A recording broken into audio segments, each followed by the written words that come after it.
उन्होंने ये मौका दिखाया हमको और हमको समझने की बुद्धि दी कि ये बिजनेस को हम समझ सके। एंड हमारे सक्सेस का राज है हमारे अपलाइन से लक्ष्मण नल्लाड़े, उनके अपलाइन है सफायर्स अभिजीत एंड उर्मिला भोजने, उनकी अपलाइन है हमारे great doctor Prashant and Beena Bagde, both are PhDs।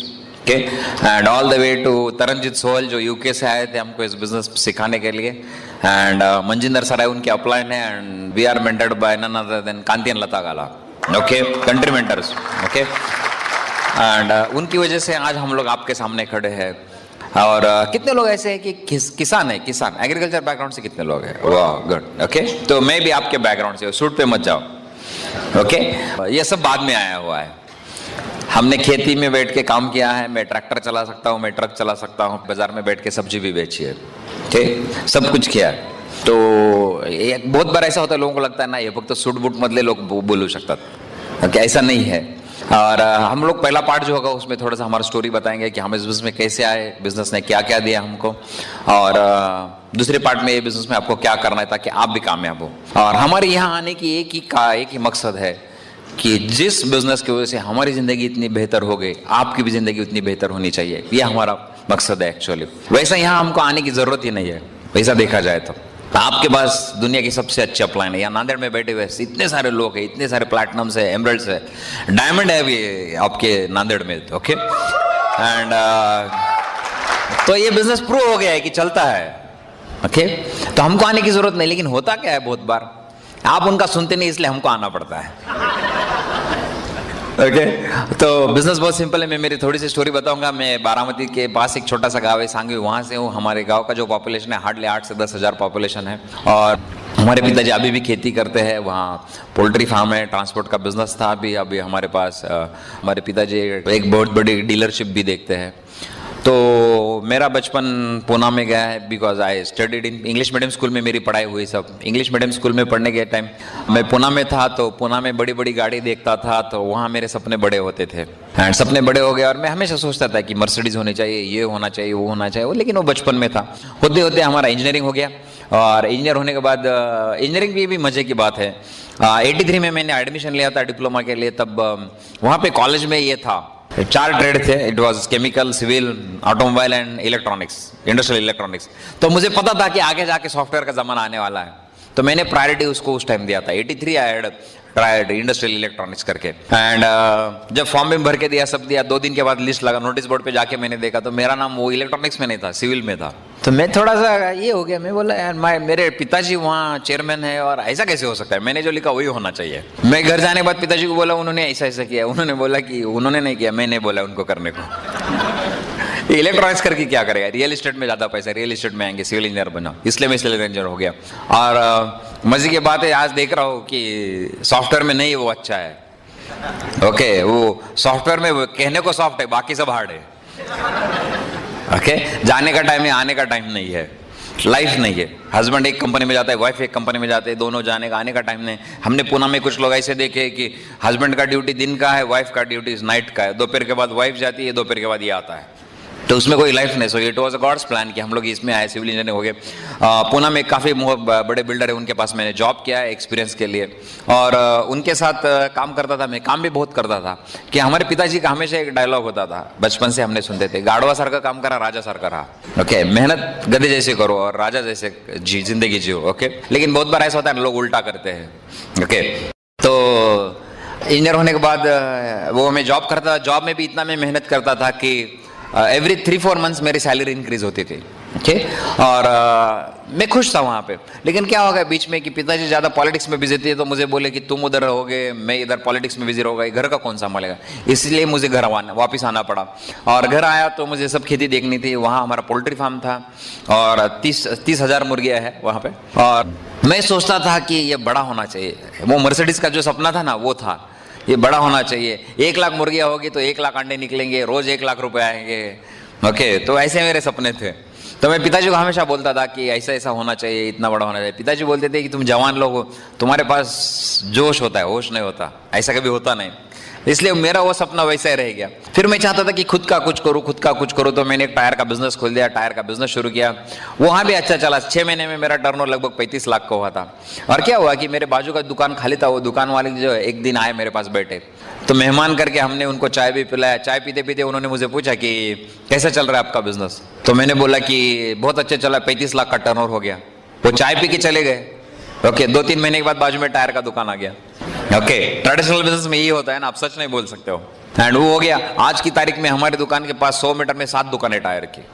Okay, और फिर मैंने देखा यार ये कंपटीशन है तो इसको भी छोड़ना पड़ेगा। फिर हमारे कुछ दोस्त मिले, उनके साथ हमने एक ट्रेडिशनल डिस्ट्रीब्यूशन का बिजनेस शुरू किया था।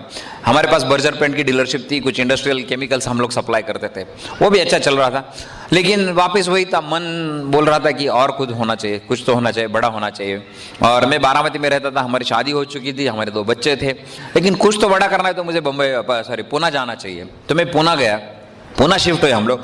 पूना भी ऐसे जिद पे गए थे कि खुद का कुछ करने का है। तो पूना में मैं रहता था, वो एक छोटे से फ्लैट में रहता था, maybe 400 square feet, 10 by 10 का हॉल, 10 बाय 10 का बेडरूम, 8 बाय 10 का किचन, एंड बालकनी बिल्कनी कुछ नहीं था।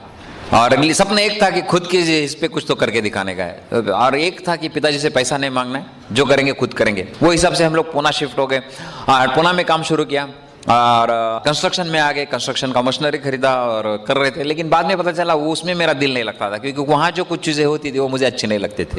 एंड उसी टाइम में काम करते टाइम मुझे किसी ने एमवे बिजनेस बोला था, एक साइड इंजीनियर ने बोला था 98 में। तो मैं उसको बोला था बेवकूफ़, ऐसा नहीं होता है के। तो उस टाइम मैंने नहीं शुरू किया था। लेकिन 99 में क्या हुआ था कि जब मैंने बिजनेस शुरू किया था कंस्ट्रक्शन का, उस टाइम हमने एक घर बुक किया था पूना में, और घर के लिए हम लोग पैसे दे रहे थे। 95 का हमारा बुकिंग था, 96, और उस टाइम उस घर की कीमत थी 25 लाख रुपए, 25 लाख। और हमने 15 लाख रुपए दिए थे ऐसे करके, हाउसिंग लोन वगैरह सब करके 15 लाख रुपए दिए, 10 लाख बाकी थे, और मेरा काम तो चल रहा था। एंड एक दिन वो बिल्डर का फोन आया कि आपका घर तैयार है, चाबी ले लो। चाबी ले लो मतलब क्या है कि 10 लाख लेके आओ और चाबी लेके जाओ। तो हम लोग 1 हफ्ता 15 दिन बहुत परेशान थे, पैसा देने का कहाँ से, 10 लाख रुपए कहाँ से लाएंगे, कुछ नहीं कर सकते, कुछ नहीं। सोच रहा था कि क्या करे क्या करे क्या करे। आखिर में बहुत हमने जिद करके बिल्डर के पास गए, उनको बोले देखो कि हमारे पास पैसा नहीं वो घर लेने के लिए, हम एक काम करते, जितना 15 लाख रुपए दिया उसमें हमको एक दूसरा घर दे दो छोटा, चलेगा, लेकिन हम वो 10 लाख रुपए नहीं दे सकते। उसने मेरी तरफ नीचे ऊपर देखा और मेरे को बोला दादा आपको पैसा किसने मांगा है, चाबी लेके जाओ, रहना शुरू करो। मैं तो बहुत खुश था, हाँ घर मिल गया, चाबी हो गया, सब कुछ हो गया, पूना में जाने के बाद घर हो गया, बहुत खुश हो गया। एंड पूजा विजा की, सब लोग आए, पिताजी भी आए थे, सब लोग आए, अच्छा सब हुआ। लेकिन 2 दिन के बाद मुझे नींद नहीं आती थी वो घर में। क्यों? वो 10 लाख रुपए दिखते थे। मैं सोचता था ये बिल्डर ने अगर 10 लाख रुपए मांगे और अगर मैं 10 लाख वापस नहीं दे सका तो ये मेरा सामान बाहर फेंक देगा और बहुत मुश्किल हो जाएगी। और जिद ये था कि किसी को पैसा नहीं मांगना है, क्या करे क्या करे। इसलिए मैं हमेशा थोड़ा चिंता में रहता था कि क्या करे, पैसे कहाँ से लाए, कुछ तो चाहिए। और वो कंस्ट्रक्शन बिजनेस में मुझे ज़्यादा दिल नहीं लगता था, क्योंकि मेरी इच्छा जैसा काम नहीं था वो। तो एक दिन बारामती में मैं बैठा था, ऐसे दुकान में बैठा था, टायर की दुकान में, और मेरे एक कजिन आए और कजिन बोले दादा मेरे दोस्त है, पुणे से आए हैं, MBA फाइनेंस है, बैंक में असिस्टेंट मैनेजर है और इनकी यहाँ पे ट्रांसफर हुई। मैं बहुत खुश हो गया, I said thank God. Okay, एक बैंक मैनेजर दिया मतलब कर्जा देगा, MBA फाइनेंस है मतलब कोई अच्छा बिजनेस भी देगा।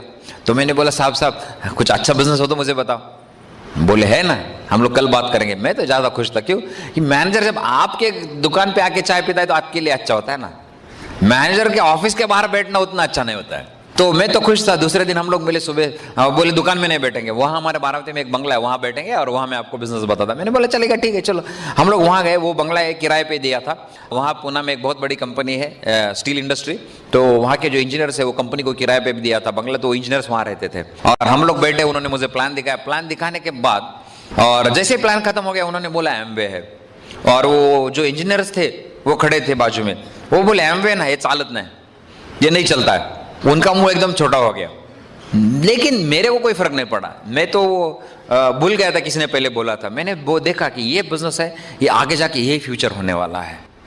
कंपनीज कंपटीशन जब बढ़ेगा तब प्रोडक्ट महंगा ना हो, इसलिए क्या करेगी, बीच वाले लोगों को कम करेगी और डायरेक्ट कंज्यूमर को प्रोडक्ट देगी। ये मुझे उस टाइम क्लिक हुआ कि ये आगे आने वाला फ्यूचर है। आज आप जो देख रहे हैं वही हो रहा है कि नहीं हो रहा है? That's what I saw. और मेरे स्पॉन्सर को डर था कि ये करेंगे कि नहीं करेंगे, बड़े बाप का बेटा है, क्या करेगा पता नहीं। तो उन्होंने बोला एक काम करो ना, आप पुनः आएंगे तो एक मीटिंग में आओ, मीटिंग देख लो और फिर फैसला करो। मैंने बोला ठीक है फाइन। मैंने उनको बोला देखो मेरा वो JCB का काम चल रहा है, मैं वहां जाऊंगा, 15 दिन के बाद मैं मीटिंग में आऊंगा। और बोले ठीक है जब आपको लगेगा। उन्होंने तो ये होप ही छोड़ दिया था ना। एक तो बड़े बाप का बेटा, दूसरा एक इंजीनियर ने बोल दिया था ये चलता नहीं, तो उन्होंने मुझे गिना ही नहीं था वैसे, लेकिन उनको क्या पता मेरे को 10 लाख का प्रॉब्लम है। ओके देखो बहुत बार ऐसा होता है ना, आज आप यहाँ बैठे हैं ना गलती से नहीं बैठे, कुछ तो गॉड्स प्लान है इसलिए आप यहाँ बैठे हैं। ओके ऐसा होता नहीं। मैं आपको बताऊंगा स्टोरी। मेरे जो अपलाइन में जो थे तरन सोहल, वो 97 एंड में इंडिया में आए थे, 97 एंड में आए थे, क्योंकि उनको पता था मई 98 में बिजनेस लॉन्च होने वाला है। वो बॉम्बे में रहते थे हस्बैंड वाइफ, और वो लोगों को प्लान दिखाते थे, दिखाते थे, कुछ नहीं हो रहा था। एंड 98 देखो पूरा 98 गया, 99 के जून तक की बात मैं बोल रहा हूं आपको। उन्होंने कुछ लोगों को स्पॉन्सर किया था, उनके अडप्ट में लोग आए थे, उनके नीचे डॉक्टर प्रशांत बागड़े आए थे, उनके नीचे अभिजीत आए थे। अभिजीत भी डॉक्टर प्रशांत बागड़े के कोल्ड कॉन्टैक्ट थे। अभिजीत ने 80 प्लान दिखाने के बाद एक आदमी ज्वाइन हुआ था जो मेरे स्पॉन्सर है, लक्ष्मण एंड प्रांजलि नल्लोड़े। ओके तो मजे की बात देखो कि लक्ष्मण का ट्रांसफर बारामती हुआ था। उन्होंने पूना में थोड़ा सा बिजनेस शुरू किया था, 5-6 लोग उनके ग्रुप में थे, और उनका ट्रांसफर पूना में हुआ था। और वो जब पूना से बारामती में हुआ था कि मेरा इतना अच्छा बिजनेस सेट होने वाला था पूना में, मेरे को बारामती में क्यों ट्रांसफर किया। और वो हैरान थे। मैं प्रे कर रहा था कि मुझे कुछ अपॉर्चुनिटी मिले। और मेरे जो अपलाइन है तरन सोहल, जिस दिन मैं मीटिंग में बैठा था, मेरे ख्याल से 10 तारीख, दैट वाज 10 जून 99, उस दिन वो उनकी वाइफ को एयरपोर्ट पे छोड़ने आए थे। उन्होंने बहुत पैसा खर्च किया था इंडिया में, और उनका ये फीलिंग हो गया था कि अभी बहुत मुश्किल है, कैसा करे। तो उन्होंने ऐसा तय किया था कि वाइफ वापस यूके जाएगी, वहां मेहनत करेगी, वहां से पैसा भेजेंगे, और ये इंडिया में बिजनेस बिल्ड करेंगे। एंड वो एयरपोर्ट पे प्रे कर रहे थे, भगवान कुछ तो करो, कुछ तो करो, मैं कुछ नहीं कर सकता हूं। And that day I was sitting in that open meeting में। उस दिन उस ओपन मीटिंग में बैठा था। मतलब क्या है देखो, वो प्रे कर रहे थे कोई तो चाहिए, मैं प्रे कर रहा था मुझे कुछ तो चाहिए, एंड भगवान ने हो गया, कर दिया। एंड हम लोग बिजनेस में हैं, the business went fast. Meeting जब देखा तो बहुत बार ऐसा होता है ना, आप मीटिंग के बाहर आते हो तो आप आपके प्रॉस्पेक्ट को ढूंढते हो। मेरी हालत तो उल्टी थी, मैं स्पॉन्सर को ढूंढ रहा था, ये किधर गया मुझे जिसने बुलाया। वो मीटिंग का एड्रेस भी मैं ढूंढ के गया था, उन्होंने लिख के दिया था कागज पे, यहाँ है मीटिंग होता है। मैं 15 दिन के बाद मीटिंग में गया था, वहां पे कोई टिकट बेच रहा था, तो मैं टिकट खरीद के अंदर जाके बैठे था। ओके बहुत बार ऐसा होता है ना, लोग टिकट का प्राइस देख के वापस चले जाते हैं, यस और नो। तो मैं अंदर जाके बैठा, मीटिंग देखा। मीटिंग के बाद मैंने देखा, मैंने बोला लक्ष्मण मैं यहाँ हूँ। वो भी देखने लगा, तुम्हें आला आप आए? बोला हाँ आया हूँ। ये पैसा है, क्या करने का है बोलो। प्रोडक्ट कहाँ मिलता है पता नहीं, एमवे का नाम क्या है पता नहीं, कितने महंगे प्रोडक्ट्स होते हैं, क्या प्रोडक्ट्स है कुछ पता नहीं, सिर्फ शुरू करने का है। And we joined the business. उन्होंने बोला ठीक है मैं कल आऊंगा वाउचर लेके। वो दूसरे दिन आए, वाउचर पे साइन करने को, Anjali was not ready to sign, वो साइन करने को तैयार नहीं थी। बोले इतना बिजनेस, वो पेंट का बिजनेस है, कंस्ट्रक्शन का है, केमिकल का है, इतने में फुर्सत नहीं मिलता, और एक काय को करने का। मैं बोले चुपचाप साइन करो, बाद में देखते क्या है। और साइन किया और हम बिजनेस में आ गए। और मुझे अभी भी याद है कि मैं दूसरे या तीसरे दिन स्पॉन्सर को लेके गया प्लान दिखाने के लिए। हमने सुबह से शाम तक 9 लोगों को प्लान दिखाया था, और सब ने बोला था दादा तुम्ही करू नका नहीं आम्हाला सांगू नका, कि ये चलने वाला नहीं है। और उसी दिन क्या हुआ था, हमारे घर में किट आया था, और वो इन्होंने क्या किया था कि किट खोल के बॉटल खोली थी और बॉटल की प्राइस देखी थी, इसलिए ये अलग नाराज थी और मैं उल्टा था। तो आप समझ सकते घर में कैसा हुआ होगा। तो मैं घर आया तो उन्होंने देखा मेरा चेहरा जरा थोड़ा सा ऐसा है, तो उन्होंने कुछ नहीं बोला, लेकिन उन्होंने प्राइस देखी थी प्रोडक्ट्स की। दूसरे दिन सुबह उठते ही बोला ये चलेगा नहीं। मैं बोला क्यों नहीं चलेगा? नहीं चलेगा, इतना महंगा प्रोडक्ट कौन लेगा? मैं बोला बॉस 90 डेज है, 90 दिन है, ट्राई करते हैं क्या फर्क पड़ता है। एंड तो चुपचाप बैठा है और मैंने शुरू कर दिया। मुझे अभी भी याद है मैं बहुत घूमता था, बारामती में जाता था प्लान दिखाने के लिए, पुणे से बारामती जाता था। मेरे पास वो मारुति 800 था, और वो लेके गया तो 1000 रुपये पहला खर्चा आया, और चेक आया 238 रुपये का। ओके घर में जाके वो एसिड का बॉटल लेके गए, 1 लीटर का एसिड आता था उस टाइम किट में। ओके और पिताजी ने बॉटल देखा, बॉटल देख के बोले हाँ काहीतरीच करतोय, असं थोडीच होत असतं, ऐसा नहीं होता है। तो मैंने कुछ ध्यान ही नहीं दिया उनको। और क्यों नहीं ध्यान दिया मैं आपको बोलता हूँ। मैंने जब बिजनेस शुरू किया था ना, तब मैंने एक बिल गेट्स का इंटरव्यू पढ़ा था, और बिल गेट्स को पूछा गया था कि अगर आप माइक्रोसॉफ्ट शुरू नहीं करते तो आप क्या करते? तो बिल गेट्स का आंसर था I would have been an Amway distributor. ये बिल गेट्स का आंसर है। दुनिया का सबसे अमीर आदमी एमवे के बारे में क्या बोलता है, दैट इज मोर इंपॉर्टेंट। सड़क पे घूमने वाला क्या बोलता है, दैट इज नॉट इंपॉर्टेंट। ये मजे की बात है। मैं इसलिए बोल रहा हूं कि बहुत बार ऐसा लगता है मेरा पड़ोसी ज्यादा इंटेलिजेंट है, मेरा साला ज्यादा इंटेलिजेंट है, बिल गेट्स उनसे ज्यादा इंटेलिजेंट, इसलिए मैंने आपको बोला। और मैंने पिताजी का भी नहीं सुना। क्यों? मेरे को पता था मेरे पिताजी से बिल गेट्स थोड़ा इंटेलिजेंट ज्यादा है। मानना पड़ेगा ना, हकीकत है। वो दुनिया का सबसे अमीर आदमी, वो एमवे के बारे में क्या बोलते हैं, वो देखने के बाद ना, वो पढ़ने के बाद मैं किसी को नहीं सुनता था। हम लोग प्लान दिखाते गए, लोग आते गए एंड बिजनेस ग्रो होता गया। वो मेरे पास जो मारुति 800 था उसका इंस्टॉलमेंट भरने के लिए मेरे पास पैसा नहीं था। क्या करे, तो किसने बोला कि इसको बेचेंगे और आधा पैसा आएगा वो लोन दे देंगे और आधे पैसे में दूसरी गाड़ी खरीदेंगे। मैंने बोला यार अच्छा आइडिया। तो हमने वो मारुति 800 बेचा, आधा पैसा लोन क्लियर कर दिया और आधे पैसे में एक पुरानी 118 एनी ले ली पेट्रोल, और उसमें गैस सिलेंडर बिठा के हम लोग चलते थे। वो अपना घर में जो सिलेंडर चलता है ना, वो लगा के हम लोग चलते थे एंड वो ऐसे हम लोग बिजनेस बिल्ड किया। एंड एक ही जिद था, 10 लाख, बाकी कुछ नहीं दिखता था। 10 लाख देने का। और हम लोग बिजनेस में आए थे जून, जुलाई, अगस्त में हमारे पिताजी इलेक्शन के लिए खड़े हुए, तो मुझे 2 महीना इलेक्शन के लिए जाना पड़े। अगस्त एंड सितंबर 1.5 महीना मैंने बिजनेस में कुछ काम नहीं किया था। 1.5 महीना हमने काम नहीं किया, लेकिन फिर भी देखो जून, जुलाई, अगस्त, सितंबर, अक्टूबर, नवंबर में हम लोग सिल्वर क्वालिफाई होते। 5 महीने भी इवेंट सिल्वर रखे ना। ये क्यों? ये इसलिए बता रहा हूं कि जादू हम में नहीं, जादू ब्रिज सिस्टम में। हम नहीं रहते थे फिर भी ये बिजनेस चलता है। सिस्टम का कमाल है। ये इसलिए बोल रहा हूं आपको कि बहुत लोगों को लगता है ना कि मला काय झालं तर पैसे येतील की नहीं, मुझे कुछ हो गया तो पैसा आएगा कि नहीं आएगा। Why? Because the system is there to support you. आपके ग्रुप को एजुकेट करने के लिए सिस्टम है। और हम लोग क्वालिफाई हो गए सिल्वर एंड तब तक मैं अंजलि को मीटिंग में नहीं लेके आता था। मुझे हमेशा अपलाइन बोलती थी वहिनीला एकदा तरी घेऊन या, भाभी को एक बार लेके आओ। मैं बोलता था यार हमारे खानदान में लेडीज बिजनेस नहीं करती, हम ही जाते हैं, तो मैं कभी नहीं लेके आता था। That's why she was very negative. लेकिन जब सिल्वर हुए हम लोग बम्बई गए, बम्बई में एक फंक्शन में लेके गया था मैं, षणमुखानंद हॉल, और षणमुखानंद हॉल देखने के बाद उनका फैसला हो गया, oh man it is good business करना चाहिए। और तब से उन्होंने हमको सपोर्ट दिया एंड वी आर ग्रोन। हमको कभी पता नहीं था कि इसमें ट्रिप भी मिलता है एमवे का, किसी ने बताया नहीं था प्लान में कि ट्रिप मिलता है फ्री में। हमने इतना काम किया था कि first year we qualified for the trip. हम लोग बैंकॉक गए थे, पहली trip ALS, first ALS we went to Bangkok. और वो भी वापस वही है, सपने अगर आपके पास है तो जरूर सच होंगे, लेकिन आपको विश्वास होना चाहिए। मेरा पासपोर्ट 1992 का था, तब से मैं बोलता था कि दुनिया घूमने के बगैर मैं मरने वाला नहीं हूं। हम शादी के बाद हनीमून में कहीं नहीं गए थे। मैं उसको बोलता था अंजलि को कि हम लोग दुनिया घूमेंगे, मैं तुमको दुनिया घुमाऊंगा। And that is the power of spoken word. कि उस टाइम से आज तक एमवे ने जितनी भी ट्रिप दी, हम लोग हर ट्रिप को क्वालिफाई हुए। That's because of this business. Okay, and आपके लिए तो बहुत सारे लोग यहाँ पे हैं जो एएलएस क्वालिफाई हो चुके हैं, उन्होंने आपको बताया भी होगा ट्रिप कैसा होता है। Amway treats you first class man, first class. आप जब क्वालिफाई होते तो एमवे का आपको लेटर आता है कि आप पासपोर्ट सबमिट करें, आपके पासपोर्ट से एमवे के पास जाते हैं। एमवे आपको वीज़ा लगा के देती है, बैगेज के टैक्स देती है। आप जब एयरपोर्ट पे जाते हो तो आपके बैगेज को टैक्स लगाया जाता है, और वो बैग एक बार आपने वहाँ चेक इन किया तो आपको डायरेक्ट होटल के रूम में मिलता है, आपको हाथ भी नहीं लगाना पड़ता बैग को। Amway treats you first class. Okay, and trip भी ऐसा होता है, you stay in 5 star hotels, everything paid for. वहाँ खर्चने के लिए भी आपको पैसा दिया जाता है। और क्या चाहिए आपको? इस बिजनेस की वजह से हम लोग कहाँ कहाँ गए। We are in Bangkok, Thailand, Malaysia, Penang में थे, फुकेत में थे, बिंतान आइलैंड्स इंडोनेशिया में थे, मेडिटेरियन क्रूज पे गए थे, इटली में थे, नेपल्स में थे, कांस में थे, कांस फिल्म फेस्टिवल होता है, फिल्म फेस्टिवल होता है, वहाँ थे हम लोग, बीजिंग में थे, ग्रेट वॉल ऑफ चाइना। ये घूम के आए।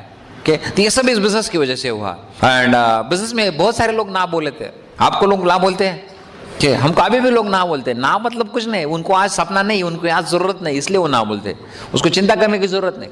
लेकिन हमारा ड्रीम फोकस था। और मैं आपको बताऊं कि 2-2.5 साल में, या आई थिंक 2.5 या 3 साल में वी वेंट एमराल्ड्स, सब कर्जा मुक्त, everything was over. Okay, emerald जाने के बाद नया गाड़ी खरीदा एंड एवरीथिंग। ओके, हमारा बच्चा यूएस में पढ़ता है, उसका एजुकेशन का फी हम लोग इस बिजनेस से भरते हैं। Okay, and I tell you मैं, ये सब इस बिजनेस से हुआ है। Okay, and every day is Sunday for us. ये बिजनेस आपको बहुत कुछ देगा, आपके जो भी सपने, ये बिजनेस पूरा करेगा आपको। ओके, लेकिन सिर्फ एक काम है, आपके जो अपलाइन है उनके साथ आप रहेंगे और वो जो बोलते हैं वो करेंगे, तो ये आपके लिए भी हो सकता है। ओके, ये मेरा पार्ट था, अंजलि आएगी वो उनका पार्ट बताएंगे, और वापस मैं आके कुछ आपको बताऊंगा कि ये बिजनेस को हमने क्यों चुना और आपको इसको सीरियसली क्यों देखने की जरूरत है। Okay, so help me welcome diamond lady Anjali. Good evening Nanded city. और हम लोग बहुत एक्साइटेड है क्योंकि आपके सिटी में नए डायमंड हो गए हैं, और उनसे हमने बहुत कुछ सीखा है। सबसे पहला तो मैं शुक्रगुजार करूँगी भगवान का, जिनकी कृपा से आज हम यहाँ पे हैं। हम शुक्रगुजार करेंगे ब्रिट वर्ल्ड वाइड का, जिन्होंने मौका दिया हमें यहाँ पे बोलने का। और उन्होंने तो उनका जो स्टोरी पार्ट है आपको सुनाया, लेकिन मैं आपको मेरी जो बैकग्राउंड है, मेरे जो स्टोरी है आपको बताऊंगी। उसके पीछे एक ही मकसद है कि हम आपको होप देना चाहते हैं कि हम जैसा सिंपल कपल अगर ये बिजनेस सक्सेसफुली कर सकते हैं तो आप भी कर सकते हैं। तो मेरा बचपन मराठवाड़े का ही है। मराठवाड़े में जो बीड जिला डिस्ट्रिक्ट है वहाँ का एक छोटा सा गांव है, वहाँ मेरा बचपन गया। और इतना छोटा गांव है कि वहाँ जो स्कूल है अभी तक 10वीं तक है, बिल्कुल डेवलप नहीं हुआ है। और घर का जो माहौल था वो पर्दा पद्धति थी, लेडीज़ ने ये करना नहीं वो करना नहीं, तो हमारा सेल्फ इमेज था वो बहुत लो था। ड्रीम्स बहुत बड़े बड़े थे, लेकिन पिताजी फार्मर थे, छोटे गांव के थे, तो घर की स्थिति भी अच्छी नहीं थी कि हम लोग उनको कुछ डिमांड करें। तो हमारे पिताजी ने हमें 10वीं तक पढ़ने दिया। बाद में वो चाहते थे कि हम आगे नहीं पढ़े, लेकिन हमारी जो एक कजिन सिस्टर है उन्होंने हमारे पिताजी को थोड़ा समझाया कि इनको थोड़ा सा आगे पढ़ाइए। और उनके समझाने के बाद उन्होंने हमें उनके यहाँ भेजा। तो हमारा अगली जो पढ़ाई है वो सांगली में बीकॉम तक की पढ़ाई हमने वहाँ की। और कई बार आपके जीवन में बहुत सारे लोगों का बहुत सारा प्रभाव होता है, और मेरे लाइफ में वो जो मेरी कजिन सिस्टर और उसके हस्बैंड थे उनका बहुत बड़ा प्रभाव है, क्योंकि उनको संतान नहीं थी। उन्होंने मुझे इतना प्यार दिया कि कोई माता पिता भी आपके बच्चों को इतना प्यार नहीं देंगे। और वो जो उनके हस्बैंड थे वो बड़े पहलवान थे, और उन्होंने बहुत सारे लोगों को हेल्प किया। उनको दादा कौंड के पुरस्कार से अवार्ड किया गया है, उनको हिंद केसरी का भी रिवॉर्ड मिला है। तो बहुत अच्छे इंसान थे, और वो बहुत सारे लोगों की हेल्प करते थे। और उनको देखकर मुझे भी लगता था अगर लाइफ में चांस मिला किसी की हेल्प करने के तो हम ज़रूर करेंगे, और इस बिज़नेस से हमें वो चांस मिला। आज हमें बाकी की चीज़ों का कुछ नहीं है, ज़्यादा मनी वगैरह ज़्यादा जो कुछ मिल रहा है उसका कुछ नहीं, लेकिन थोड़े लोगों की ज़िंदगी को हम टच कर सकते हैं, इसका हमें बहुत सेटिस्फेक्शन है। तो हमने हमारा जो स्कूलिंग का एजुकेशन होने के बाद हमारी शादी हो गई। तो हमें बचपन से लगता था कि चाहे मायके में कुछ नहीं मिला, हमारे कुछ ड्रीम्स नहीं कंप्लीट हुए, कुछ लाइफ एंजॉय नहीं करने को मिली, लेकिन हमारी शादी होने के बाद हम बहुत सारे लाइफ एंजॉय करेंगे। बचपन से मुझे दुनिया देखने का बहुत शौक था, घूमने का बहुत शौक था। तो शादी तो हुई, अच्छे घराने में हुई, लेकिन वही घराना था जो कि पर्दा पद्धति। तो वही जाके हमें वही एक कमरे में बंद होना पड़ा, क्योंकि बाहर जाना नहीं, इधर उधर जाना नहीं, लोग क्या कहेंगे, ऐसी स्थिति थी। और एक हमेशा काम में बिजी रहते थे। तो मुझे उन्होंने कभी शादी के बाद कहीं घुमाने के लिए लेके गए नहीं। तो हमारे 2-4 साल शादी के बाद पूरे झगड़े में गए। मैं कहती थी कि आपको अगर टाइम नहीं तो शादी क्यों की हमें कहीं घुमाने के लिए लेके जाते नहीं हो। तो वो बोले कि थोड़े दिन रुको, हम आपको दुनिया घुमाएंगे। और दोस्तों, आज इस बिज़नेस के थ्रू हम लोग दुनिया घूम रहे हैं, लेकिन तब पता नहीं था कि ज़िंदगी में ये दिन आने वाले हैं। और शादी के बाद 4-5 साल हम लोग वहाँ रहे। और इनके पिताजी चाहते थे कि हम गांव में रह के जो कुछ हम उनका जो बिज़नेस है वो संभाले, लेकिन ये फ्रस्ट्रेट थे, उनको और कुछ करना था। क्योंकि वहाँ रह के जो पिताजी बोलते थे उतना ही करना पड़ता था। हमारा पोल्ट्री फार्म था, 30,000 बर्ड्स थे, लेकिन वो चाहते थे 1 लाख हो जाए तो हर रोज़ 1 लाख अंडे मिलेंगे और 1 लाख रुपए इनकम होगा। लेकिन पिताजी वो नहीं चाहते थे, और कुछ करना चाहते थे, इसलिए हम लोग पूना शिफ्ट हो गए। पिताजी नहीं चाहते थे कि हम लोग पूना में आज आके रहे, इसलिए वो उसके अगेंस्ट थे। लेकिन हमने डिसाइड किया कि हम लोग पूना शिफ्ट होंगे। वहाँ आकर हम रेंटल हाउस में रहते थे, बहुत छोटा सा घर था वो। और वहाँ बारामती में हमारा एक बंगला था। गांव में एक बड़ा सा घर है, और गांव में ही 2 बंगले हैं हमारे, एक गांव में है और एक खेती में है। तो ऐसे घर में थे, वहाँ नौकर चाकर थे। लेकिन यहाँ पुणे में आए तो एकदम छोटा सा घर, कोई नौकर चाकर नहीं, और घर से पैसा लेना नहीं है। तो बहुत सिचुएशन बहुत ख़राब थी, और मुझे लगता था कि शायद हमने गलत डिसीजन लिया यहाँ आके, लेकिन कुछ कर नहीं सकते थे। और वहाँ आकर उन्होंने केमिकल का बिजनेस चालू किया, कुछ लैंड ली, वो डेवलप करते थे, और बहुत कुछ ना कुछ करने के पीछे लगते थे। वहाँ आकर भी मुझे मेरे और देखने के लिए और बच्चों के और देखने के लिए उनके पास टाइम नहीं था। और ऐसे दिन जा रहे थे, और उसी टाइम ये बिज़नेस हमारे लाइफ में आया। तो मैं उनको बोलती थी कि ये अब और कुछ मत करो, जो कर रहे हो वो सही ढंग से करो। लेकिन ये जैसे उन्होंने बोला कि उनको जो विजन था वो बहुत बड़ा था। उनको लगता था ये बिजनेस है बहुत बड़ा, यही बिजनेस बहुत बड़ा होने वाला है, इसलिए उन्होंने वो ज्वाइन किया। मैं तो नहीं चाहती थी। हमारे जो अपलाइन है लक्ष्मण नल्लावड़े, वो उस टाइम सिंगल थे, वो अकेले आए। उन्होंने मुझे कुछ प्लान वगैरह नहीं दिखाया, पर लेकिन कुछ सवाल पूछे और बोले कि अगर मंथली आपको 50,000 मिलेगा तो कैसा रहेगा। मैंने बोला भाई साहब, हमारा जो ट्रेडिशनल बिजनेस है, बहुत बड़ा बिजनेस है, उससे नहीं मिलते, यहाँ कहाँ से मिलेंगे। और मुझे लगता बहुत नया कंसेप्ट था, तो मुझे लगता था ये किसी को फंसाने का धंधा है, तो लेकिन कुछ कर नहीं सकती। तो उन्होंने साइन करने को बोला, मैंने कर दिया, लेकिन मैं बिल्कुल इन्वॉल्व नहीं थी। घर में मीटिंग्स होती थी, सब कुछ होता था, मैं बहुत निगेटिव थी। और उसके बाद बिजनेस ज्वाइन करने के बाद शायद 3 महीने के बाद मेरे जो फादर इन लॉ है वो इलेक्शन के लिए खड़े हो गए और मुझे बहुत अच्छा लगा। मैंने भगवान को थैंक्स किया कि इस बिजनेस से बाहर पड़ने का मार्ग हमें अभी मिल गया, क्योंकि अगर पिताजी इलेक्शन के लिए खड़े, इन्हें तो गांव जाना है कुछ हेल्प करने के लिए, तो मैं बहुत खुश थी। मुझे लगा कि ये 2-4 महीने उधर ही रह गए तो अच्छा होगा, लेकिन हुआ उल्टा। हमने 3 महीने काम किया, उसके बाद 3 महीने काम नहीं लिख किया, लेकिन हम लोग 6 महीने में सिल्वर हो गए, सिल्वर क्वालिफाई हो गए। तो ये कैसा हुआ, क्योंकि जब हमने बिजनेस ज्वाइन किया तो इन्होंने बहुत सारे टिप्स और बुक्स ग्रुप में बांटे थे, और हम नहीं थे, लेकिन वो बुक्स और टिप्स काम कर रहे। तो ये इस बिजनेस की ब्यूटी है। अगर आप सही सिस्टम के साथ सही ढंग से बिजनेस करेंगे तो आप हो या न हो, बिजनेस वर्क होगा। तो उन्होंने ये किया था। ऐसे बोलते हैं ना, tools moves people and people moves product, लेकिन लोग क्या करते हैं, उल्टा करते हैं, प्रोडक्ट मूव्स करने के पीछे पड़ते हैं। तो उन्हें लगता है सेलिंग का बिजनेस है, ये सेलिंग का बिजनेस नहीं, पहले लोगों को बिल्ड करो, लोग बिजनेस बिल्ड करेंगे। तो हमने वही किया था, बहुत सारा इन्वेस्टमेंट किया था, पैसा नहीं था, फिर भी बिजनेस में इन्वेस्ट किया था।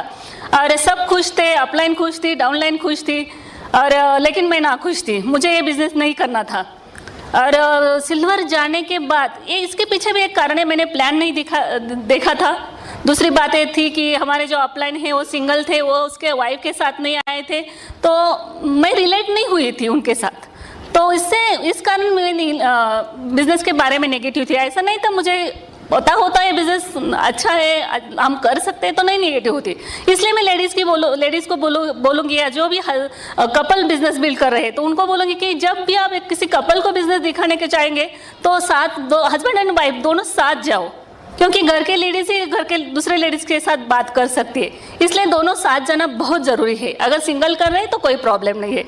तो सिल्वर जाने के बाद हमने एक फंक्शन देखा। उस टाइम पुणे में फंक्शन नहीं होते थे, हम लोग मुंबई में गए, वहाँ देखा, बहुत बड़ा हॉल था और सिल्वर थे, आगे बैठने को मिला।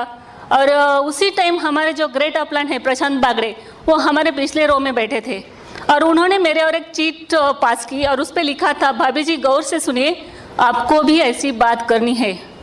मैं हैरान हो गई कि अपलाइन जानते हैं मैं नेगेटिव हूँ बिजनेस के बारे में, लेकिन वो मेरे बारे में वैसे सोचते थे। तो एक ही कहना है मुझे आपको कि आप जिस नज़र से लोगों की ओर देख रहे हैं उस नज़र से मत देखो, वो क्या बन सकते हैं उस नज़र से देखो। हमारे अपलाइन ने बिलीव किया कि हम लोग एमरल्ड जा सकते हैं, डायमंड जा सकते हैं, हम लोग बहुत बड़े लीडर बन सकते हैं, इसलिए आज हम स्टेज पर है। तो आपको भी वही करना है। आप जो डाउनलाइन के बारे में सोचेंगे कि ये मेरी डाउनलाइन है, वो बहुत बड़ी लीडर है, तो वो लीडर बनेंगे। और जब मैंने वो देखा लेडी स्पीकर बात करने को आई, तो मुझे बहुत अच्छा लगा, क्योंकि उसने बहुत सारे अच्छी बात वहाँ पे की, रिलेशनशिप के बारे में बात की, और मुझे लगा कि ऑनेस्ट एंड एथिकल बिजनेस है। और उस दिन से मैंने डिसाइड किया कि मैं इस बिज़नेस में मेरे हस्बैंड को 100% सपोर्ट करूँगी, जो भी काम करना पड़ेगा वो करूँगी। और उस दिन से हमने पीछे मुड़कर नहीं देखा, जो भी करना है वो सब कुछ किया बिज़नेस के लिए। और आज हम यहाँ पे है। मैं यहाँ के लेडीज़ को एक ही मैसेज देना चाहती हूँ कि यहाँ बैठी किसी लेडीज़ को लगता है कि मैं कभी घर के बाहर नहीं पड़ी, मैं ज़्यादा बात नहीं कर सकती, मैं ज़्यादा पढ़ी लिखी नहीं हूँ, तो कोई प्रॉब्लम नहीं है, क्योंकि इस बिज़नेस के लिए किसी क्वालिफिकेशन की ज़रूरत नहीं है। बस एक क्वालिफिकेशन चाहिए, कुछ करने की इच्छा शक्ति, खुद पर भरोसा, वो अगर आपके पास है तो आप इस बिज़नेस में सक्सेसफुल हो सकते हैं। Just love your self. Thank you and God bless you. Okay now आजकल यहाँ एग्जाम का माहौल चल रहा है। वाह गुड। और बच्चों को सिलेबस से पढ़ा है कि सिलेबस को छोड़ के कैसे करते हैं आप? Syllabus, okay good good. कौन सा सिलेबस चल रहा है? नया सिलेबस है कि आपके ज़माने का सिलेबस है? नया है, ओके ओके, मतलब सिलेबस भी चेंज होता है?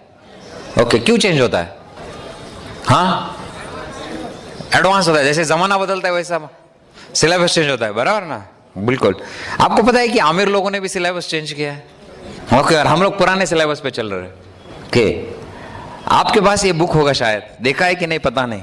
दिस इज द बुक, 21वीं सदी का व्यवसाय। इसको किसने देखा है, पढ़ा है इसको? Business of the 21st century, इसके बारे में हम लोग बात करेंगे। और रवि प्रकाश और मंजूषा बहुत अच्छे पहले डायमंड्स हैं। और देखिए इस बिज़नेस में ऐसा होता है कि आप जितने ऊपर जाते हैं उतने आप लोगों को प्यार करना सीख जाते हैं, हम्बल होते हैं। और जैसे कि एक पेड़ जिसमें बहुत सारे फ्रूट्स होते हैं वही झुका हुआ होता है, जिस पेड़ पे कोई फ्रूट नहीं होता वो हमेशा सीधा खड़ा रहता है, वो भी वैसे ही इंसान है। और सबसे ऊपर अनिल और संध्या शेट्टी, बेस्ट पीपल। उनसे हमने बहुत सारी लोगों को समझना, लोगों को प्यार करना, क्योंकि इससे पहले इस बिज़नेस से पहले हमें किसी ने सिखाया नहीं था कि कैसे लोगों से बातें करती हैं, कैसे प्यार करना है लोगों को। क्योंकि देखिए लोग सिर्फ प्यार के भूखे हैं। आप उनको प्यार करेंगे वो बिज़नेस करेंगे, आप उनको सुनाएंगे कुछ बोलेंगे वो बिज़नेस नहीं करेंगे। सिर्फ लोगों को प्यार करो वो बिज़नेस करेंगे। और फिर मैं अपने पेरेंट्स की बहुत थैंकफुल हूँ। आज रियलाइज़ होता है कि बहुत लकी हूँ मैं, इतने अच्छे मुझे पेरेंट्स मिले, क्योंकि दुख सुख में सिर्फ पेरेंट्स ही काम आते हैं। और मेरी सिस्टर, अनिल के पेरेंट्स, बहुत सब लोगों, बच्चे मेरे बेस्ट हैं। और जैसे अनिल सोनीपत में, मैं दिल्ली में पैदा हुई थी और बहुत अच्छी लाइफ मैंने देखी थी। जब पापा ने मुझे ऐसी थी लाइफ की, मुंह खोलो, खोलने से पहले सब चीज़ें मिली। और मेरे पापा इलाहाबाद के थे, तो हमने ऐसी बचपन में लाइफ देखी थी कि कार्स शुरू से, एसी घर में, हर चीज़, मतलब हर जो चीज़ एक लाइफ के लिए बहुत ज़रूरी होती वो सब चीज़ें थी। हम लोग कहीं बाहर जैसे में गए तो हमारी कार सिर्फ खड़ी होती थी, सब्ज़ी वाले आके खुद सब्ज़ी रख देते थे। भाई ये चीज़ें इतनी अच्छी तरह से याद है कि बेस्ट नाम होता था। मेरे पापा का लॉ बुक्स का बिजनेस है, लॉ बुक्स की इलाहाबाद लॉ एजेंसी करके नाम है। रिनाउंड लोग थे इलाहाबाद में, आप एंटर करें और उनका नाम फर्म का ले तो पहचान जाते थे लोग। फिर वो दिल्ली शिफ्ट हो गए और मेरे को बचपन से उन्होंने बेस्ट लाइफ दी। ब्रांडेड कपड़े मैंने कभी मेरी सिस्टर मेरे सेकेंड हैंड कपड़े पहनती थी, मतलब जो चाहिए वो मिला है। और उस चीज़ के मतलब ये लाइफ मैंने देखी तो इसमें मैं बहुत घमंडी हो गई थी, मुझे लोगों से बात करने की तमीज़ नहीं थी। मैं अपने आप को एक्सप्लेन करूँगी कि मैं कैसी थी कि सोचिए एक बच्चा है, वो ट्रेन में जा रहा है और ट्रेन में पहली दफ़ा सफ़र कर रहा है, और जैसे ही ट्रेन चलती है तो वो खुश होकर बोलता है कि पापा देखो पेड़ पीछे जा रहे हैं और आसमान हमारे साथ चल रहा है। और वहीं सामने मैं जैसी थी, मैं बताती हूँ, मैं बैठी हुई और मैं कहूँगी उस आदमी को कि आपका बच्चा कैसा है, इसको किसी डॉक्टर को दिखाइए, शायद इसको कोई प्रॉब्लम है, इसको ये नहीं पता कि कैसे क्या मतलब इन्वायरमेंट है, कैसे ट्रेन चलती है। तो उसने मुझे यही समझाया कि ये बच्चा अंधा था, इसकी अभी अभी आंखें इसको मिली हैं, ये पहली दफ़ा ट्रेन में बैठा है और इसने ये देखा है सब। मतलब क्या होता है, हम अपने नज़रिए से हम ईगो में रहते हैं, हम सामने वाले को समझते नहीं हैं। आप सामने वाले को पहले समझो तो सही कि वो है क्या। जब आप लोगों को समझोगे, प्यार करोगे तो वो आपके हो जाएंगे। वैसी नेचर थी मेरी, बहुत लोगों को बुरा बोलना, समझना नहीं, क्योंकि पापा ने इतना प्यार दिया हुआ था, स्पॉइल्ड चाइल्ड थी मैं। और उसके बाद बेस्ट कॉलेज, स्कूल, सब कॉन्वेंट में अच्छी एजुकेशन ली। उसके बाद अनिल ने जैसे बताया वो दिल्ली आए और हमारी शादी हुई। 2 साल हमारा कोर्टशिप पीरियड रहा और शादी के बाद तुरंत, कोई कहते हैं ना 1 दिन 2 दिन, हम लोगों ने शादी के अगले दिन से ही लाइफ में पूरा उतार चढ़ाव देखा। पर थैंक गॉड हम बहुत स्ट्रांग थे, हमने कभी भी किसी चीज़ को लेके हम रुके नहीं। जैसे हम हमेशा ढूंढते रहते थे कुछ अच्छा। और सबसे बड़ी देखो चीज़ है इस बिज़नेस में, ड्रीम जैसे बताया जाता है। अच्छा, आज रियलाइज़ होता है अच्छा हुआ, अगर ये बिज़नेस ना मिलता तो शायद हमारी वो अकड़ भी ना टूटती, हम लोगों को समझते ना, प्यार ना करते। और अच्छा वो टाइम ऊपर नीचे का हमने सब देखा तो हम एक अच्छे इंसान बने हम उस दौर से। और ये जो चल रहा था इसमें हम दोनों फाइट कर रहे थे कि भगवान प्लीज़ कुछ ऐसा कर दे कि हमारे पास फिक्स पैसा है। हम बोल रहे थे, कुछ पता नहीं था कि जो बोल रहे हैं वो होएगा भी सही, मगर तब कुछ हो नहीं रहा था तो हम बड़े फ्रस्ट्रेटेड ऐसे होते थे। मगर फिर भी मैंने एज अ वाइफ अनिल का हमेशा साथ दिया। जैसे इन्होंने वो एक क्रॉस करके फॉर्म दिया, अब मैं भी बोल सकती थी मेरे पापा ने तो एमवे किया, मैंने नहीं बोला कभी। मेरा पता नहीं क्यों एक एटीट्यूड था कि जो मेरा हस्बैंड कर रहा है, क्योंकि हम दोनों ने लाइफ का डिसीजन साथ लिया था, मैंने कभी नीचे नहीं गिराया। जैसे अनिल ने बोला इसने कभी अपनी मम्मी पापा को, क्योंकि पता है क्या होगा, हम अपने हस्बैंड की बुराई करेंगे, हम भूल जाएंगे, वो कभी नहीं भूलेंगे।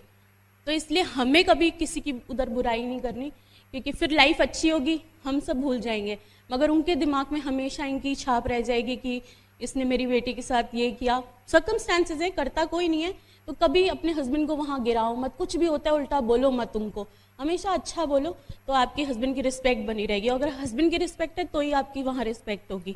ऐसे हमारी लाइफ गुजरने लग गई और एमवे बिजनेस हमारी लाइफ में आया, और मैंने अनिल का पहले दिन से ही साथ दिया, और 5 महीने तक हमारे साथ कोई नहीं जुड़ा। अब कई लोग बोलते हैं एक दिन नहीं जुड़ा, अभी तो लोग एक तो दिन में फ्रस्ट्रेट हो जाते हैं। हम पता नहीं, हम तो अपने आप को अजीब कहते हैं कि हमने कभी सोचा ही नहीं कि 5 महीने तक बिजनेस नहीं चला, हम छोड़ देंगे। प्रोडक्ट की हमने प्राइस नहीं देखी, तब तक ट्रेनिंग्स नहीं होती थी, हमने कभी ये नहीं सोचा कि प्राइस ज़्यादा है, ये ज़्यादा है, महंगे हैं, हम क्यों यूज़ करें, ऊपर वाले को क्या जाएगा, ये क्या होगा, हमने कभी दिमाग नहीं लगाया।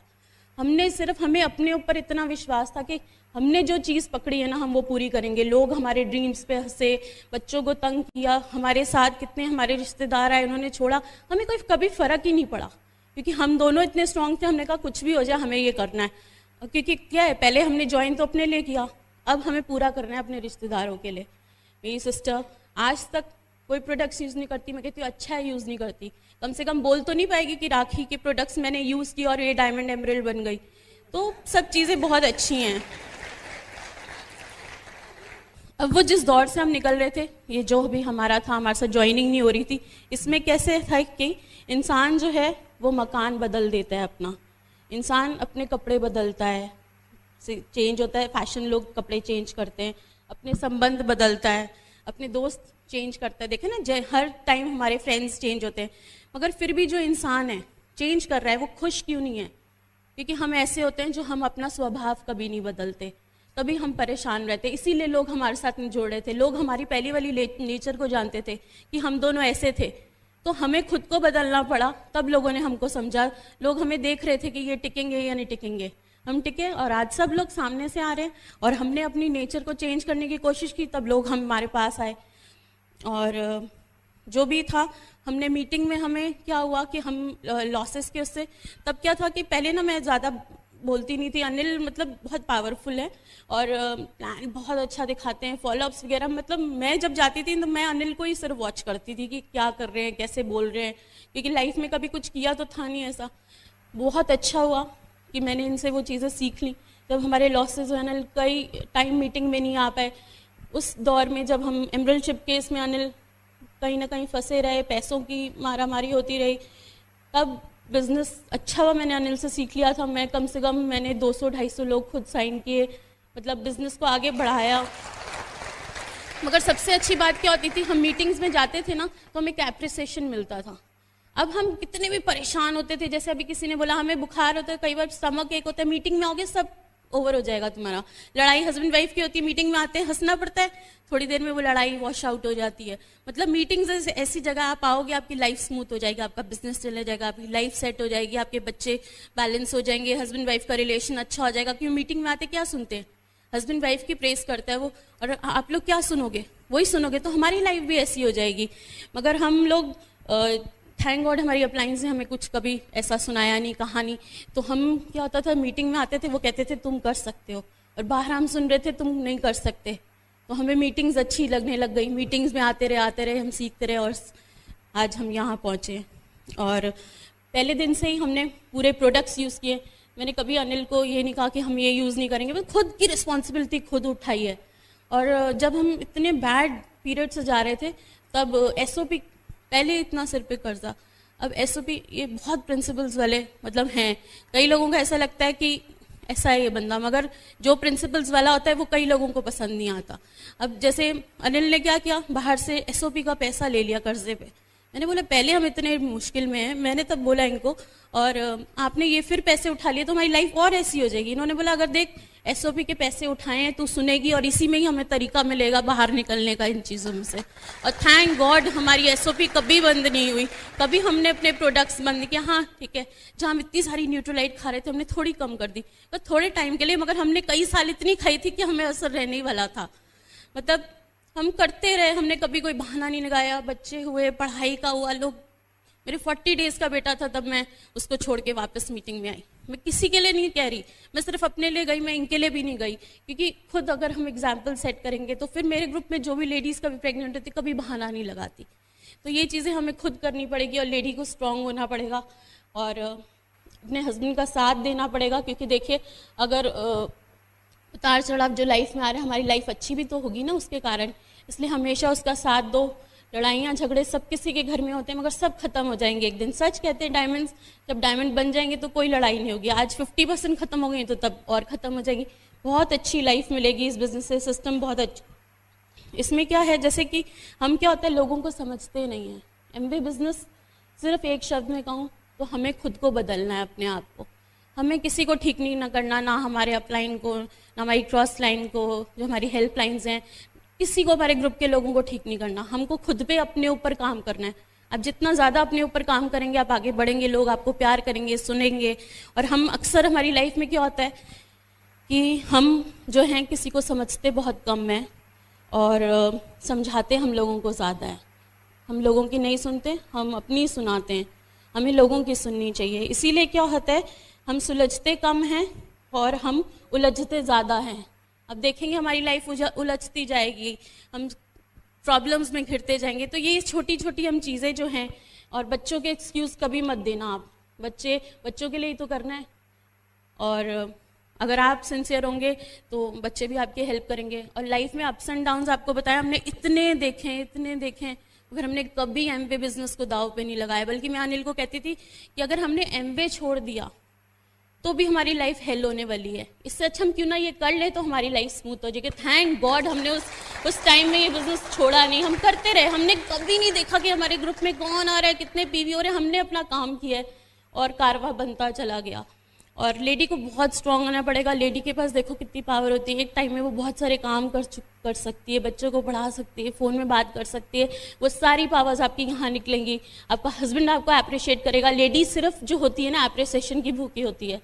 कभी सुंदर लग रही होगी, उसके हस्बैंड कहते तो उसका सब कुछ वसूल हो जाता है। तो आपको सिर्फ अप्रिसिएशन सब कुछ यही मिलेगा।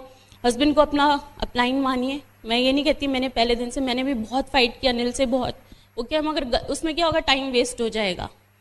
और जैसे इन्होंने बताया कितनी दफ़ा हमारे पैसों का नुकसान हुआ, इनके फ्रेंड्स पैसे लेके चले गए, हमारी कार चोरी हुई, उसके बाद बाढ़ में चली गई हमारी। शायद एक डिस्ट्रीब्यूटर को यहाँ पता भी है कि उन्होंने हमारी हेल्प करने की भी कोशिश की थी, मगर जो होना होता है अच्छे के लिए ही होता है हमेशा। और देखिए मेरा जब बेटा हुआ, हमारी ऐसी सिचुएशन थी, हमें उसको हॉस्पिटल से घर लाने के पैसे नहीं थे, तब भी हमने बिजनेस किया। उस टाइम पे भी हमने हॉस्पिटल में प्लान्स दिखाए।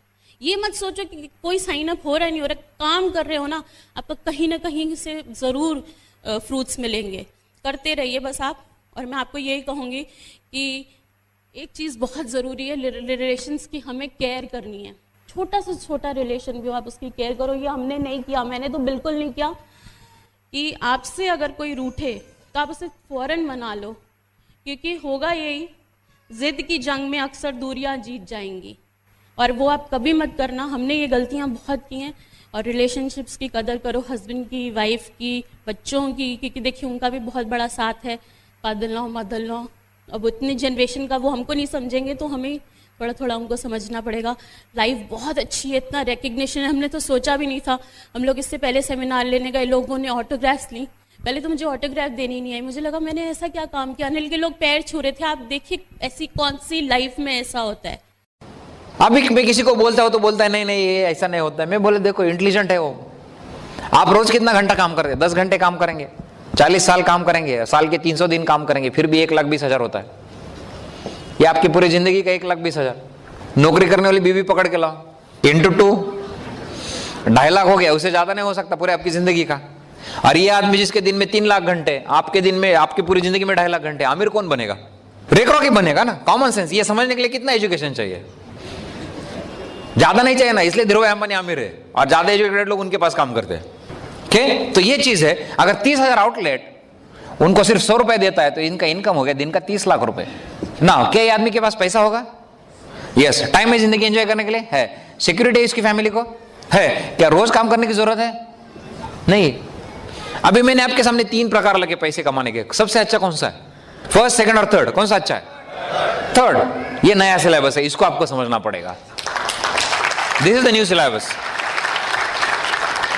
NIT, Aptech, Chate coaching classes, Bata, these are all franchises. वो लोग खुद का टाइम मल्टीप्लाई करते हो, हर जगह नहीं बैठते। ये आपको समझना पड़ेगा।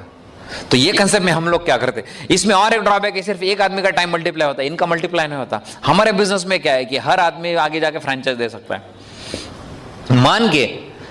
मान के चलो कि आपको जिसने भी बुलाया उसकी 4 फ्रेंचाइजी है और आपकी 10 है, ज्यादा पैसा कौन बनाएगा? 10 वाला बनाएगा। इसका मतलब क्या है कि आप ज्यादा पैसे बना सकते हैं आपको जिसने बुलाया उससे भी ना। जॉब में कभी ऐसा होगा कि आपका बॉस आपको हेल्प करेगा कि मेरे से तुम ज्यादा पैसे बनाओ? होगा कभी?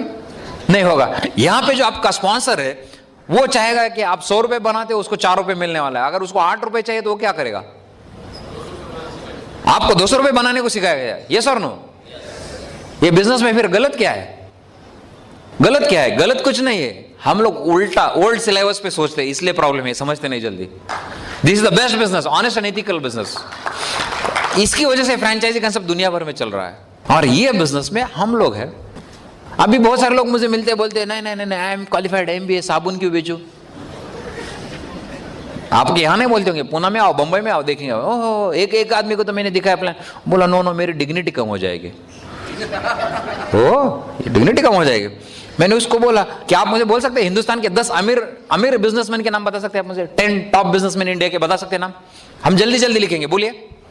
अंबानी है, वो लिखा है, टाटा, अंबानी, बिरला, मित्तल, और गोदरेज है, आजिम प्रेमजी है, बियानी है, नारायण मूर्ति है, महिंद्राज है, ITC है, बराबर ना।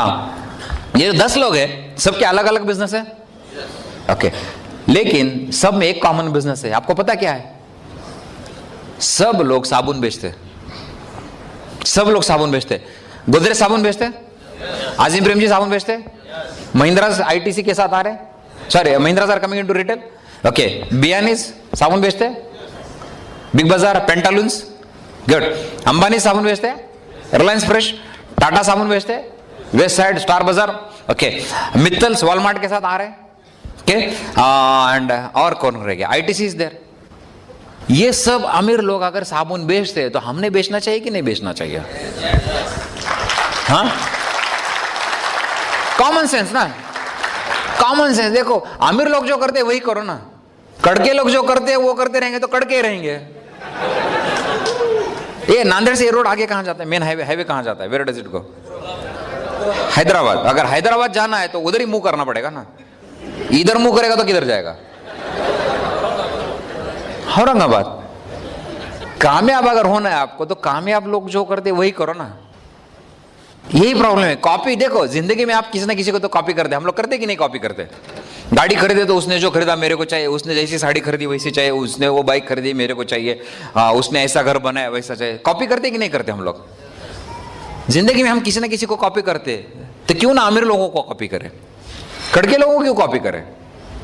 ओके, एक चीज आपको मैं बताना चाहता हूं, ये अमीर लोग हैं ना एक दूसरे की कॉपी करते हैं। देखो, इन्होंने छोटी गाड़ी लाई, टाटा नैनो, ओके, बजाज भी लाने वाले हैं, Suzuki is also going to bring, Maruti Suzuki भी लाने वाले सब लोग। ये सब अमीर लोग एक दूसरे को कॉपी करते हैं। और मजे की बात बताओ आपको, गरीब लोग भी एक दूसरे की कॉपी करते हैं। तुमने हमें बंद किया, हमने भी बंद किया। हाँ मैन, किसको कॉपी? देखो, आपको अगर एग्जाम में बिठाया जाए, अक्लमंद है, किसके पीछे बैठेंगे? कॉपी करने का परमिशन है, होशियार आदमी के पीछे बैठेगा ना। फिर जिंदगी में बेवकूफ के पीछे क्यों बैठते हो? ओके, दूसरी चीज, ये सब लोग साबुन क्यों बेच रहे हैं? Now this is the biggest point.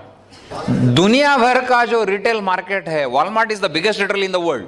Walmart का टर्नओवर लगभग $400 बिलियन है, $400 बिलियन। ज्यादा समझता नहीं होगा तो मैं आपको आसान करके बता देता हूं। थोड़ा 1 बिलियन कितना होता है मैं आपको थोड़ा आसान बता देता हूं। मैं अगर आपको रोज $1000 देता हूं, $1000, तो 300 साल के बाद 1 बिलियन होगा। तो वॉलमार्ट का टर्नओवर लगभग $400 बिलियन है दुनिया भर में। अभी तक हिंदुस्तान में शुरू नहीं किया उन्होंने। और वॉलमार्ट का मैं कहना है कि पूरे इंडिया में इतना टर्नओवर होने वाला है रिटेल का। दैट्स वाई ये लोग मॉल्स खोल रहे हैं। आपको लगता है इनके पास हिंदुस्तान के बेवकूफ लोग काम करते कि हिंदुस्तान के सब इंटेलिजेंट लोग इनके पास काम करते? क्या लगता है आपको? इंटेलिजेंट काम करते हैं सब। इंटेलिजेंट लोग अगर बोलते कि मॉल खोलना चाहिए और साबुन का बिजनेस करना चाहिए, करना चाहिए कि नहीं करना चाहिए? करना चाहिए मैन, इसमें क्या है? करते उल्टा, फिर तोते वाले के पास आके बैठते, मेरा नसीब देखो। वो इतना इंटेलिजेंट होता तो वो थोड़ी तोते लेके बैठता। ये समझना है आपको कि ये लोग क्या कर रहे। ये लोग जो करते वो करते। ये लोग टाइम मल्टीप्लाई करते, हम लोग टाइम मल्टीप्लाई करते। ये लोग साबुन बेचते, हम लोग साबुन बेचते। This is the business man. ये समझना चाहिए। और कुछ विजन होना चाहिए थोड़ा सा। आपके पास विजन नहीं तो विजनरी के पीछे तो चलो कम से कम। प्रॉब्लम वही है, विजनरी के पीछे चलते नहीं, अंधे के पीछे चलते। एक अंधा दूसरे अंधे को किधर लेके जाएगा?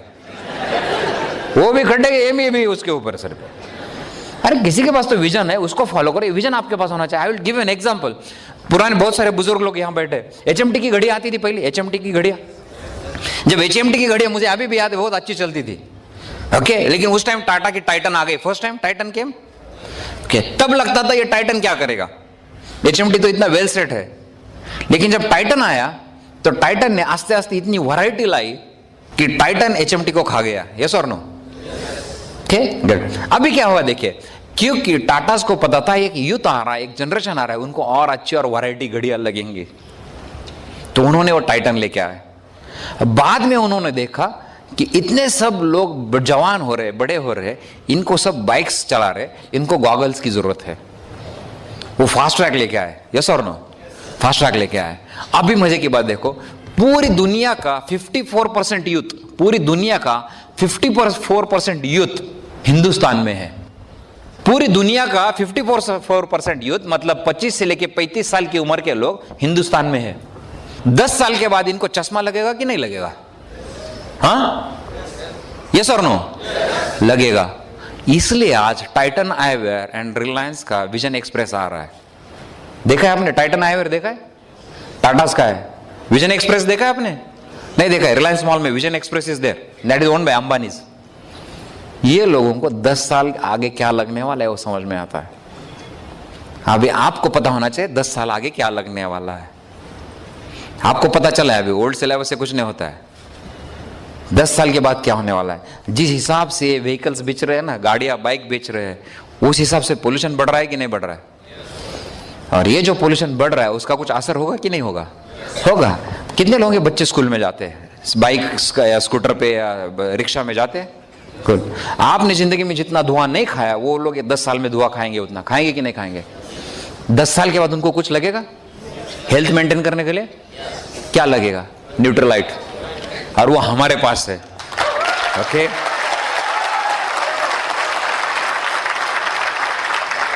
टाटा और अंबानी के पास न्यूट्रलाइट नहीं, हमारे पास है।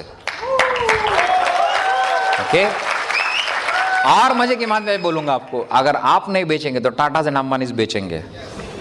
What is good? हम करें, अभी करें, अभी सुधर जाए, अभी सुधर जाए। ये इतना हसीन मौका आपके हाथ में बिजनेस का, ये चलने वाला है। आप करो या ना करो, बिजनेस तो चलने वाला है। आपको जिसने भी बोला इस बिजनेस में, ये बिजनेस शुरू करने के लिए, ये विजन आप समझ लो, it's going to be huge business. ये तो जस्ट शुरुआत है, अभी तो कुछ ही नहीं हुआ है। इंडिया, एमवे इंडिया का जो टर्नओवर है ना 2100 करोड़, 2100 करोड़, ये एमवे इंडिया का टर्नओवर है। एमवे चाइना इतना प्रोटीन पाउडर खाता है, सिर्फ प्रोटीन पाउडर चाइना में 2100 करोड़ का जाता है, बाकी का तो सब छोड़ो। और हम लोग, चाइना के बाद हमारी पॉपुलेशन सबसे ज्यादा है, और हमको ये बिजनेस लगेगा। आप करो या ना करो बिजनेस, लेकिन जो सीरियसली करे वो 10 साल में करोड़पति बनेगा कि नहीं बनेगा? बनेगा। मैंने आपके सामने अपॉर्चुनिटी रखी, you have to decide. Thank God, God bless. Back to the host.